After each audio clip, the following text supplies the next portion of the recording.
Hi, I'm Tim Anstee of the Western Force and I'm a loose forward. So I think I started playing rugby when I was a 6-year-old. I watched the 2003 Rugby World Cup and just sort of loved it. I think my first season was two-handed tag and I was just ready to start tackling, and I remember just getting to training half an hour early or 40 minutes earlier just to kick the ball at the post and just to start getting amongst it. I'd always be telling the coach, can I play up an age group or play 2 games just so I could start tackling boys and get amongst it and play the real sort of thing. I think as soon as I sort of started playing and watching the Waratahs and Wallabies and that, I was like, I'd love to do this as a career, but then my dad would be like, you've got to focus on your studies. Originally I started off as a centre, always wanted to be a fullback sort of. I was a big Matty Rogers supporter. Very cheeky step, flatly away for Rogers, superb Australia try. Visualised myself playing professional footy as a fullback, and then actually had a few injuries in high school where I broke my leg, broke my hand.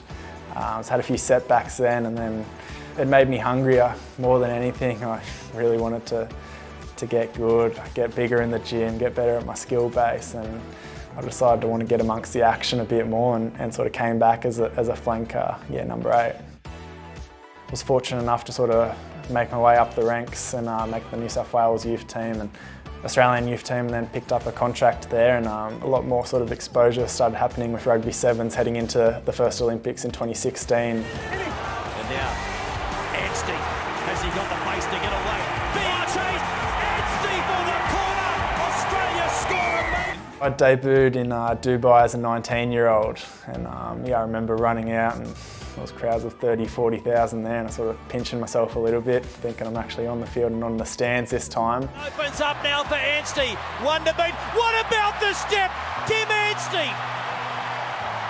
He's over! Sevens boys are known for their sort of fitness base. A lot of running, a lot of repeat efforts there, but also the skill aspect. You get found out in sevens if you're not good at something. So you've got to be able to pass the ball 15 metres, you've got to be able to make your one-on-one tackles, you've got to be able to win your collisions. It's put me in good stead from that sort of side of things. Loved my time in sevens, and COVID hit and I was able to play some 15s for Eastwood in Sydney. And then from there, I sort of got picked up from the Force. Tim Sampson got me on board, and loving it here in Perth. Lending a hand, round the corner goes Anstee, reaches out and jams it down. Growing up, 15s is what you wanted to play. Coming in at the start of the season, I just wanted to play good, consistent footy and hopefully make the 23 week in, week out. What a run from Anstee. Beautiful hands from the Force and clinical. Lee Warner, good finish. It's been a great group of boys here. They've made things quite easy. We've got a few experienced boys, so just sort of picking their brains. We enjoy each other's company more than anything, both on and off the field. We love to work hard for each other. We want to win games and can hopefully make it all the way. Super Rugby is what I watched every weekend and dreamt of doing. So to be here at this stage, I sort of have to pinch myself a little bit.